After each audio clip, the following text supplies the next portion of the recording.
it's helped our business to grow Right. and all through Paul and all. But we've also afterwards we've talked to these.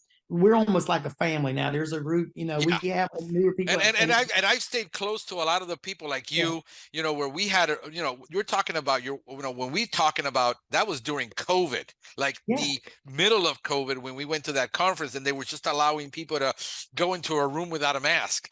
oh yeah, And you had yeah, talked to me about how your wife was, previously, you didn't thought she was going to make it. They had to, her oxygen yeah. level went so low, they had to, intubate her. I I mean, mean, this is some serious stuff that, we had her father, our brother-in-law, and my wife were all in Savannah. It was kind of crazy. It ended up that way, but they were all separately. They were in 3 different hospitals. My father-in-law went on the vent. My 52-year-old brother-in-law with no health issues, went on the vent. And Cindy was going down the hall rolling, and she said, "I got a brother-in-law and a father-in-law on the vent right now." And the nurse literally looked at her. They're rolling down the hall, and she says, "Yeah, and you're probably going on it."